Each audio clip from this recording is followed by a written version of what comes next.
بسم اللہ الرحمن الرحیم الحمد للہ رب العالمین والصلاة والسلام علی اشرف المرسلین نبینا و سیدنا محمد وعلی آلہ و اصحابہ اجمعین۔ ناظرین السلام علیکم۔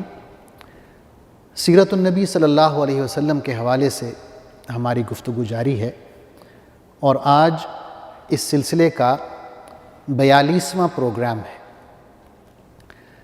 پچھلے پروگرام میں میں عرض کر رہا تھا کہ حضور اکرم صلی اللہ علیہ وسلم ماہ ربیع الاول میں سن 7 ہجری میں غزوہ خیبر سے واپس مدینہ تشریف لائے۔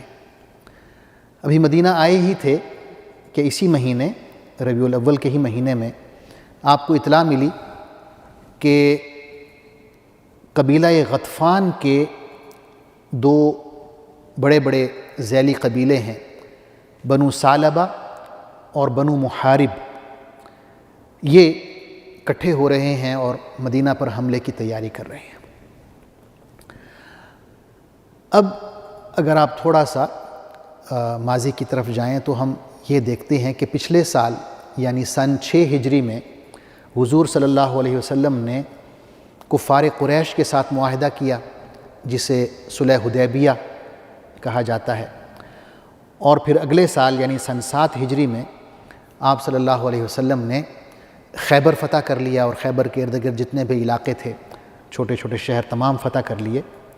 تو یہ 2 بڑے بڑے دشمن ہیں آپ صلی اللہ علیہ وسلم کے، جن سے آپ فارغ ہو گئے، یعنی قریش سے معاہدہ صلح ہو گیا، اور جو خیبر کے یہودی ہیں ان کے ساتھ جنگ ہوئی اور فتح حاصل ہوئی، بعض کے ساتھ صلح کے معاہدے ہوئے۔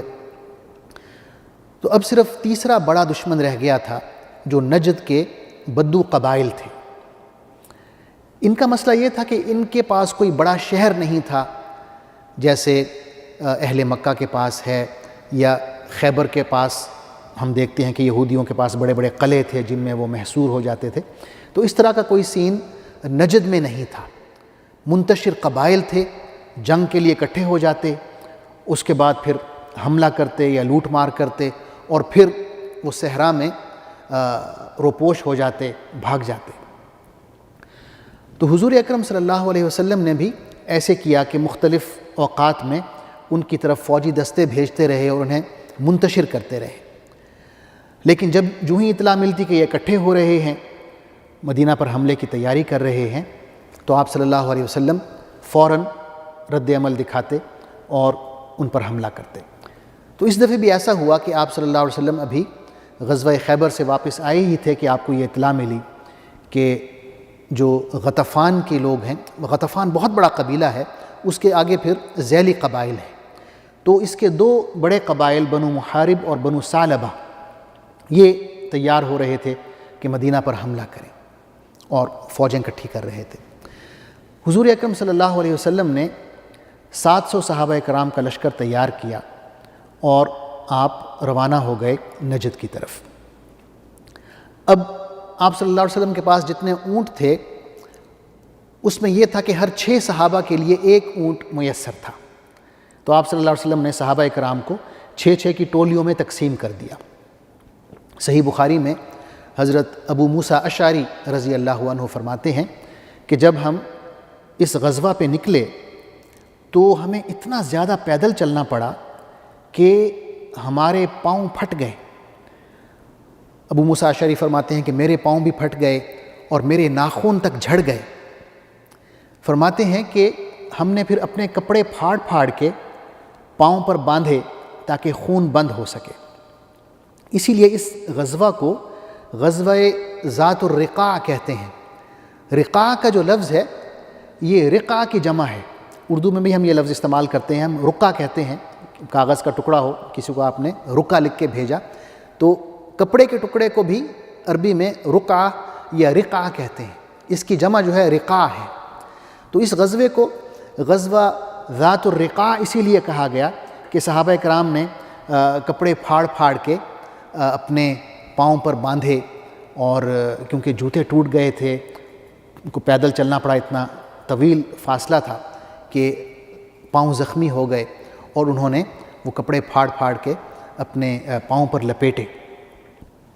اسی غزوہ میں رسول اللہ صلی اللہ علیہ وسلم کے ساتھ ایک واقعہ پیش ہوتا ہے۔ حضرت جابر رضی اللہ عنہ صحیح بخاری میں یہ واقعہ روایت کرتے ہیں، فرماتے ہیں کہ غزوہ ذات الرقاع میں جب ہم جا رہے تھے تو سفر کے دوران ہم ایک بہت وسیع میدان میں پہنچے۔ وہاں پہ ہم نے دیکھا کہ دور دور فاصلے پر درخت لگے ہوئے ہیں، تو ہم پھیل گئے تاکہ ان درختوں کے سائے میں کچھ آرام کر لیں۔ حضور صلی اللہ علیہ وسلم بھی ایک درخت کے سائے میں پہنچے اور اپنی تلوار جو ہے درخت سے لٹکائی اور سائے میں آرام کرنے لگے۔ آپ کو نیند آ گئی۔ اسی دوران آپ صلی اللہ علیہ وسلم آہٹ سنتے ہیں، آنکھیں کھول کر دیکھتے ہیں تو دیکھتے ہیں کہ ایک بدو کھڑا ہوا ہے مشرک، اور اس نے آپ صلی اللہ علیہ وسلم کی تلوار ہاتھ میں لی ہوئی ہے۔ روایات میں اس کا نام غورس بتایا جاتا ہے۔ تو وہ حضور صلی اللہ علیہ وسلم سے کہتا ہے کہ کیا تمہیں مجھ سے ڈر نہیں لگتا؟ آپ نے فرمایا نہیں۔ پھر اس نے کہا کہ تمہیں مجھ سے کون بچائے گا؟ آپ صلی اللہ علیہ وسلم نے فرمایا اللہ۔ تو آپ نے جو ہی یہ لفظ کہا اللہ، اس پر اتنا خوف طاری ہو گیا کہ تلوار اس کے ہاتھ سے گر گئی۔ آپ صلی اللہ علیہ وسلم نے اپنی تلوار اٹھا لی اور فرمایا کہ اب تم بتاؤ تمہیں میرے ہاتھ سے کون بچائے گا؟ تو وہ جان بخشی کی درخواست کرنے لگا۔ آپ صلی اللہ علیہ وسلم نے صحابہ کرام کو بلایا اور اس شخص کے بارے میں بتایا۔ پھر آپ نے اس بدو سے کہا کہ کیا تم یہ گواہی دیتے ہو کہ اللہ کے سوا کوئی عبادت کے لائق نہیں، اور یہ کہ میں اللہ کا رسول ہوں؟ تو اس شخص نے کہا کہ میں آپ سے یہ عہد کر سکتا ہوں کہ میں کبھی آپ سے جنگ نہیں کروں گا اور نہ کبھی اس لشکر کا حصہ بنوں گا جو آپ سے جنگ کے لیے نکلے گا۔ آپ صلی اللہ علیہ وسلم نے اسے چھوڑ دیا۔ روایات میں ہے کہ وہ بدو جب اپنی قوم کی طرف واپس جاتا ہے تو ان سے کہتا ہے کہ میں ایک ایسے شخص سے مل کر آ رہا ہوں جو ایک بہترین انسان ہے۔ اس کے بعد حضور صلی اللہ علیہ وسلم ایک مقام پر پہنچتے ہیں جس کا نام نخل ہے۔ وہاں پر غطفان کے یہ جو دو قبائل ہیں، بنو ثعلبہ اور بنو محارب، انہوں نے اپنی فوجیں اکٹھی کی ہوئی ہیں۔ تو دونوں لشکر آمنے سامنے ہو جاتے ہیں اور غطفان جو ہے عین وقت پہ جنگ سے گریز کرتے ہیں، اور اسی دوران یہ ہوتا ہے کہ نماز کا وقت ہو جاتا ہے۔ اب یہ ہے کہ وقت بہت نازک ہے، دونوں فوجیں آمنے سامنے کھڑی ہیں، کسی بھی وقت حملہ شروع ہو سکتا ہے۔ اور جب نماز کا وقت ہوتا ہے تو حضور صلی اللہ علیہ وسلم صحابہ کرام کو دو جماعتوں میں تقسیم کر دیتے ہیں۔ پہلے صحابہ کے ایک گروہ کو آپ نماز پڑھاتے ہیں اور 2 رکعت نماز پڑھ کے صحابہ کا وہ گروہ پیچھے چلا جاتا ہے اور دشمن کے مد مقابل کھڑا ہو جاتا ہے، اور دوسرا گروہ آپ صلی اللہ علیہ وسلم کے پیچھے آ کے کھڑا ہوتا ہے اور وہ بھی 2 رکعت نماز ادا کرتا ہے۔ اسے فقہ کی زبان میں صلاۃ خوف کہا گیا ہے۔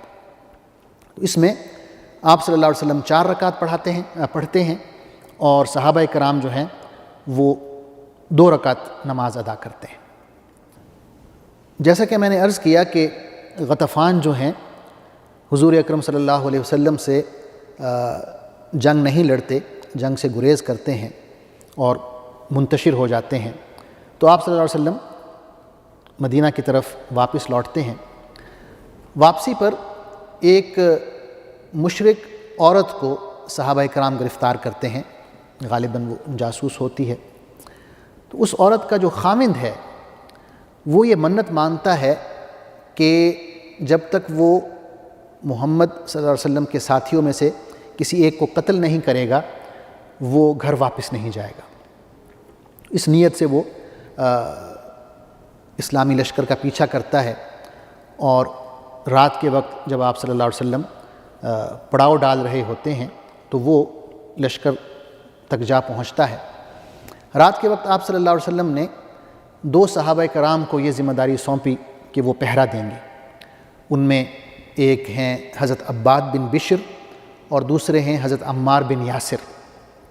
حضرت عباد بن بشر جو ہیں یہ آدھی رات کے وقت تہجد پڑھنا شروع ہو جاتے ہیں، اور یہ جو مشرک ہے اس عورت کا خامند، یہ ان پر تیر چلاتا ہے۔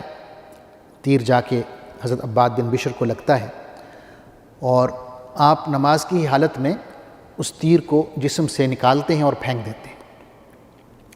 وہ مشرک دوسرا تیر چلاتا ہے، تیسرا تیر چلاتا ہے، آپ تینوں تیر جو ہیں نکال کے پھینک دیتے ہیں، اور اس کے بعد نماز ختم کر کے عمار بن یاسر رضی اللہ عنہ کو بتاتے ہیں۔ تو حضرت عمار پوچھتے ہیں کہ تم نے مجھے پہلے کیوں نہیں بتایا؟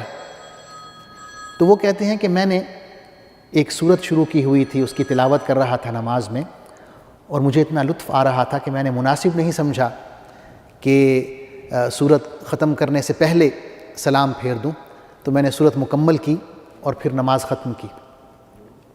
تو یہ صحابہ کرام کا عمل تھا کہ کس طرح وہ تلاوت قرآن میں لطف اندوز ہوتے تھے۔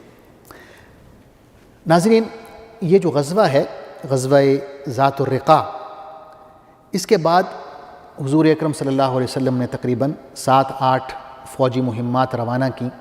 ان کی تفصیل انشاءاللہ میں اگلے پروگرام میں ذکر کروں گا۔ تب تک کے لیے اجازت دیجیے۔ اللہ حافظ، والسلام علیکم ورحمۃ اللہ وبرکاتہ۔ اللہم صلی علی سیدنا محمد وعلی آلہ وصحبہ وسلم۔ اللہم صلی علی سیدنا محمد وعلی آلہ وصحبہ وسلم۔